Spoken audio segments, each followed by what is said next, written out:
Hello everyone! First time lang nating magvo-voice over kaya makinig kayo. Char! At andito nga tayo ngayon sa the most beautiful cities in the world, ang Vienna, Austria. Pwede kayo mag-shopping dito pero kakain kami at ipapakita namin sa inyo ngayon kung ano ang mga tradisyonal na pagkain at inumin ng mga Austrian, lalo na kapag winter season kagaya ngayon. At ito guys, ang sikat na inumin pag winter season.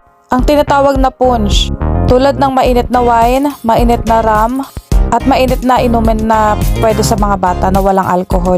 Malupit to guys kasi yung mga alak dyan sa atin, diba sa Pilipinas, lagi nating nilalagyan ng ice. Pinapakuluan pa nila to kaya kailangan yung matry to guys. Kinder punch kung tawagin, pang bata.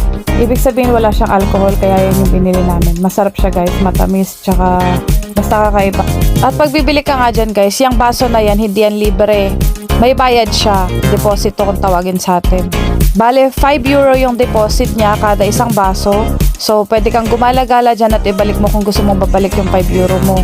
Pero kung ayaw mo naman, edi sa'yo na talaga yung baso na yan. Ako hinawakan ko na talaga yung bandang mainit na part kasi talaga nagpo-frozen yung kamay ko. Ito guys, try na natin yan. Sarap. Pang-kinder talaga siya. Pang bata. Matamis siya. Na medyo maasim. Napakain. Sarap. Para siyang tea. Sarap. Kailangan nyo ito matry guys. Kaya kailangan nyo ito matry dito sa Vienna.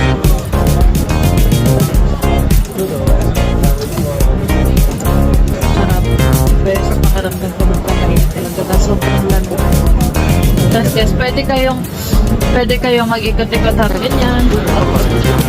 Tingnan nyo yung mga ano. Ito yung pang Hungary. Yung sinasabi, baum putin. Pwede ice cream ang ilagay. Sarap.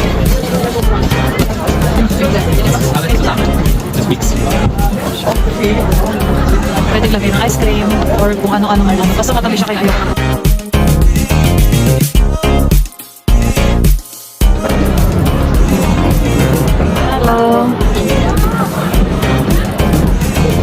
Sa olive na kahoy. Ayan. Ganda. At ito naman guys, yung mga tinatawag dito na Hauswurst. Kumbaga kung sa atin sausage, pero ito mga pinatuyo siya. Mga hindi yan niluto. Masarap din yan guys. Must try. At dito naman tayo guys sa bowl. Soup bowl. Ayan, tinapay yan guys. Na may soup sa loob. Napakasarap yan guys. So ito try natin yan mamaya. At yung asawa ko nga kanina ko pa hinahanap, nakapila na nga pala siya dito sa bilihan ng soup bowl. Na sinasabi niya ayaw niyang bumili kasi mahal daw. Pero di niya ako matiis kasi alam niyang gusto ko. Diba? Ganyan ang forever. Char. Tignan nyo guys, umuusok-usok pa yan kasi kailangan talaga napakainit niyan dahil sa sobrang lamig ng panahon ngayon. At ngayon ngang 2023 is 10 euro na siya isa. Pero last year nasa 8 euro lang yan guys. 2 euro agad yung tinaas. Pero worth it to try guys. Yung mga pagkain na to guys, once a year lang to nabibili dito. Kaya every year mo lang din siya matitikman. Kaya sulitin mo na diba? So bali ang soup nila dyan is yung goulash, yun yung may meat. Tapos ang in-order namin is courbe soupe, which is pumpkin soup. At ang nilalagay niya dyan ay pumpkin oil. Bagay din yan guys sa mga salad. May pagkamahal yan pero worth it naman kasi napaka-healthy naman daw niyan. Basta't wag nyo lang sasobrahan yung oil kasi napakatapang ng oil. Alam niya yung pagkain niya. Ang asawa ko dahil dito siya pinanganak. Napakasarap niyan guys kaya talagang kailangan nyo i-try. So isa naman sa mapagpipilian nyo is yung garlic soup. So ayan, itatry ko na. Napakasarap. Crispy outside and soft inside. Napakasarap. Guys, ang galing mo.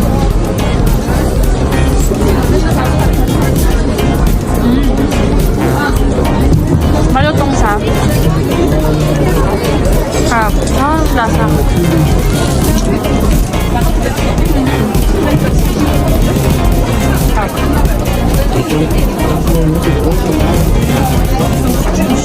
Crispy outside. Salamat sa tayo.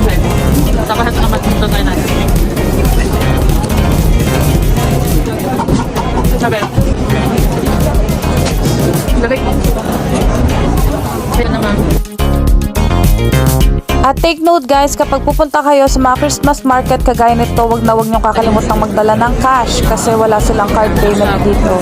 Pero if ever na makalimutan nyo, meron naman silang mga ATM machine dyan guys, kaya don't worry. See you guys on my next vlog. Thank you for watching.